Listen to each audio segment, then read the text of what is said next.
Vamos a ver la propagación de errores, un resumen de cómo calcularlo en las operaciones más básicas. Por propagación de errores entendemos el cálculo del error de escala, delta P, de una propiedad P que es indirecta o compuesta, es decir, que depende de otras propiedades x, y, z. Haciendo una fórmula, aplicando una fórmula, calculamos esa propiedad, pero cada una de estas propiedades de las que depende tiene a su vez una imprecisión delta x, delta y, delta z que conocemos. La cuestión es cómo calcular no solamente la propiedad P con esa fórmula, sino también la imprecisión delta P. A eso le llamamos propagación de errores o también análisis de errores. Lo vamos a ver con operaciones básicas y combinando todo esto pues se puede hacer para casos, operaciones más complejas. Vamos a empezar con el caso de las sumas y las restas, es decir, que tenemos que nuestra propiedad es o bien la suma o bien la resta de dos de las cuales conocemos sus imprecisiones.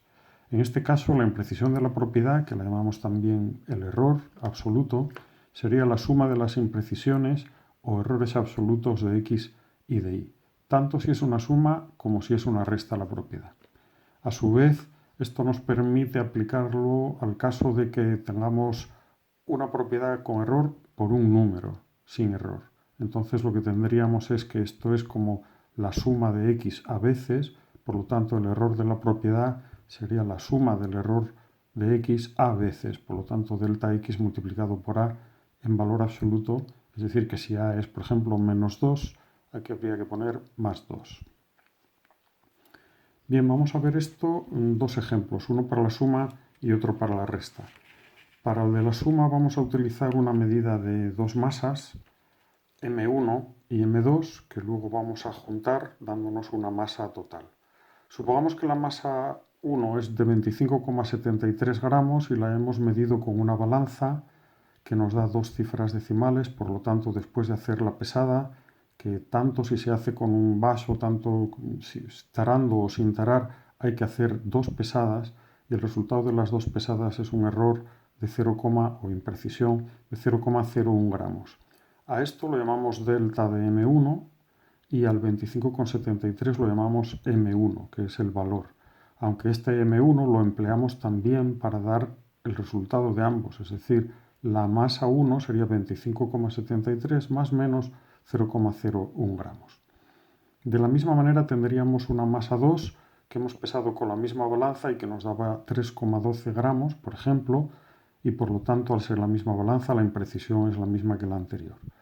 Si unimos las dos masas en una sola, nos quedaría que la masa total es la suma de las dos, la suma de 25,73 y 3,12 nos da 28,85 gramos. Y al ser una suma, la imprecisión absoluta es la suma de imprecisiones, que serían 0,01 gramos para una y lo mismo para la otra, en total 0,02 gramos. La forma final de dar el resultado sería que la masa total serían 28,85 más menos 0,02 gramos. Esto para el caso de una suma.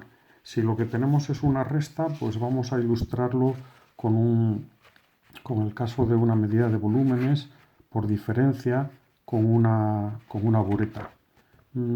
Supongamos que llenamos la bureta de un líquido hasta una determinada marca, miramos, ponemos el ojo a la altura del menisco y leemos la marca está entre 1 y 2, leemos 1,6.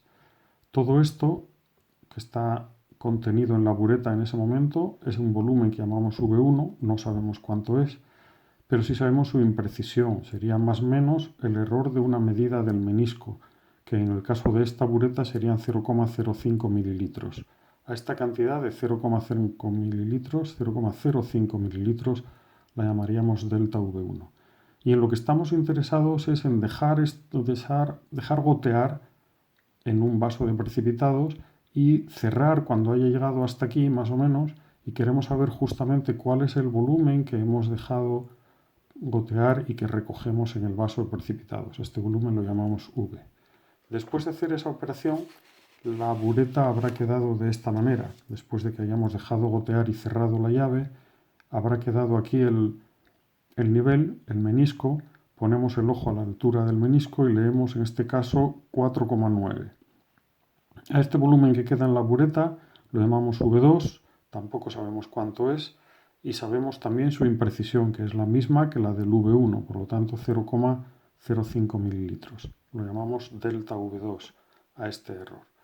Bien, pues ¿cuál es el volumen V? El volumen V es la diferencia entre V1 y V2, es lo que tenemos aquí, que a su vez es la diferencia entre estas lecturas de menisco, de 4,9 y 1,6, por lo tanto es de 3,3 mililitros.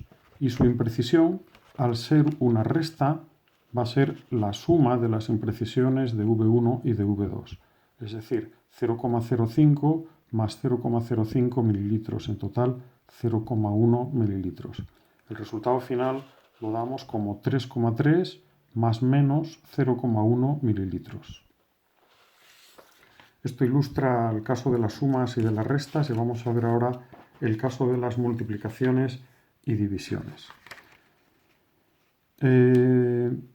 Supongamos que la propiedad P es bien el producto de dos x e y o bien la división de las dos. Pues en este caso el error relativo de la P se obtiene por acumulación de los errores relativos de la x y de la y, tanto si es un producto como si es una división. Y por error relativo entendemos siempre la fracción, la división entre el error absoluto, que es una cantidad positiva, y el valor absoluto de la propiedad, que también es positiva. Por lo tanto, estas tres cantidades son positivas. Si lo que tenemos es una operación más compleja, con un conjunto de varias multiplicaciones y varias divisiones en una sola operación, por ejemplo x por y dividido por z, pues aplicamos esto una y otra vez y lo que nos sale es que el error relativo de toda la fracción, de toda la operación, será la suma de los errores relativos de cada uno de los componentes, x, y y z en este caso. Esto nos permite a su vez calcular el caso de una potencia, porque una potencia es como una multiplicación de la x por sí misma a veces.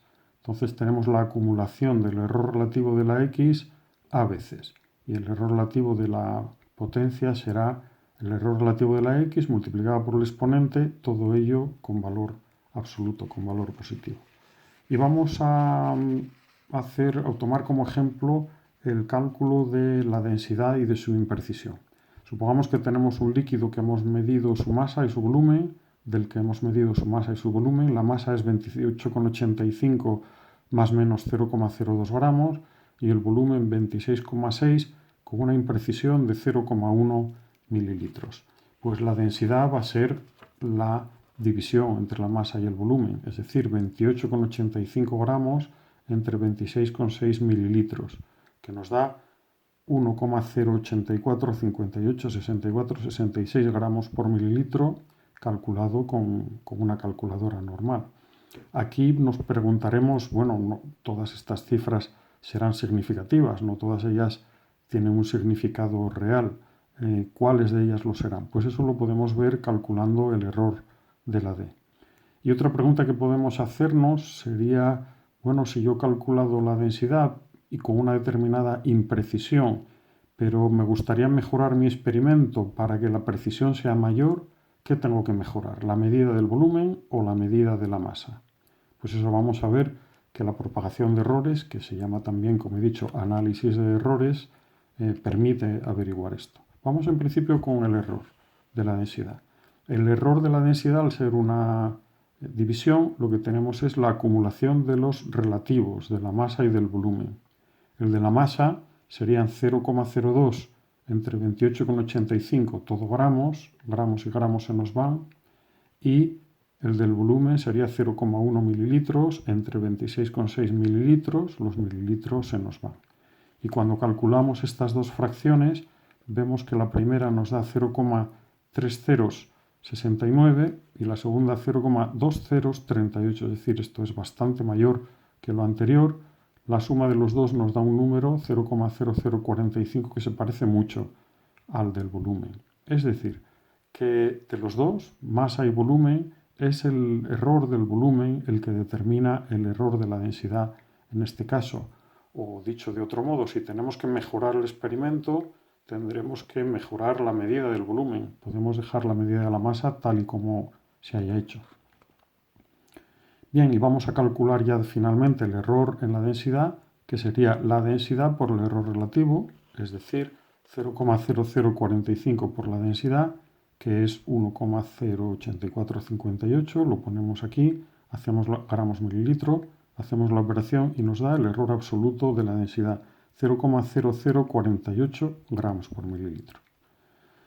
Y finalmente tenemos que dar el resultado. ¿Cómo lo daremos? Pues miramos del error absoluto la primera cifra que es distinta de 0, vemos que es la tercera decimal y lo que hacemos es llegar a esa cifra en el dato, es decir, a la tercera decimal y redondearla.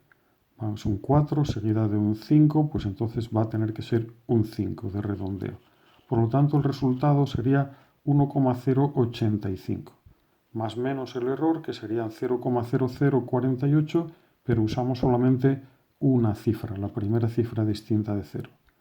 Por lo tanto, 0,005 y las unidades de ambos son gramos por mililitro. Finalmente, vamos a ver el caso de los logaritmos, la propagación de errores en el caso de logaritmos. Primero, el logaritmo neperiano, la propiedad es el logaritmo neperiano de x, pues entonces el error absoluto de la propiedad sería igual al error relativo de la x. Si en vez de ser un el neperiano es decimal, el logaritmo decimal es lo mismo que el neperiano dividido entre 2,303, por lo tanto el error absoluto del logaritmo decimal sería el error relativo de la x dividido entre 2,303. Podemos utilizar como ejemplo pues el caso del cálculo del pH. El pH sería menos el logaritmo de la concentración de protones y esta tendrá una imprecisión. ¿Cómo se propaga esa imprecisión? A la del pH. Bueno, en este caso tendríamos una concentración de 3,47 por 10 elevado a menos 4 molar y para la imprecisión 1, por 10 elevado a menos 6 molar, la imprecisión en la concentración. Bueno, pues el pH será menos el logaritmo de la concentración, es decir, menos el logaritmo de 3,47 por 10 elevado a menos 4, si está en molar, que eso lo está. Y este resultado nos da 3,45, 96, 70, 52, 5. Aquí nos hacemos la misma pregunta de antes sobre el significado, las cifras que tienen significado, y lo vamos a ver calculando el error. El error del pH, estamos ahora en este caso, sería el error relativo de la X, que es la concentración de protones, dividido por 2,3. Es decir, el error absoluto de la H, de la concentración, que es 1 por 10 elevado a menos 6 molar, dividido por la propia concentración, que son 3,47 por 10 elevado a menos 4 molar, molar y molar se van, y todo ello dividido por 2,3, porque es un logaritmo decimal. Bueno, pues esto nos da como resultado 0,0013. Este sería el error en el pH. Y ya por último damos que el resultado final, esta cifra primera distinta de 0 es la tercera decimal, luego esta tercera decimal tengo que redondearla, 59 y un 6, luego esto da 60, luego sería 3,460. Y el error más menos 0,00 con una sola cifra, también redondeada, nos da 1. Este sería el valor del pH. Y aquí aprovechamos para darnos cuenta de que los ceros, aunque estén a la derecha del decimal, si son significativos y tienen significado, hay que darlos, hay que escribirlos. ¿De acuerdo? Bien, pues esto en cuanto a la propagación de errores de las operaciones elementales, y aquí podemos resumir lo que hemos visto. Si tenemos una suma o una resta, se acumulan los errores absolutos. Si tenemos un producto por un número, pues multiplicamos el error absoluto por ese número con signo positivo. Si tenemos multiplicaciones y divisiones, se acumulan los errores relativos. Y si es una potencia, sería el error relativo multiplicado por el exponente. Si tenemos logaritmo neperiano, es el error absoluto del neperiano, sería el error relativo de la x. Y si es decimal, lo mismo, pero dividido por 2,3. Y con esto hemos visto esta revisión breve, resumen breve del cálculo de la propagación de errores. Pero esto es básicamente lo que necesitaremos en un curso no muy avanzado.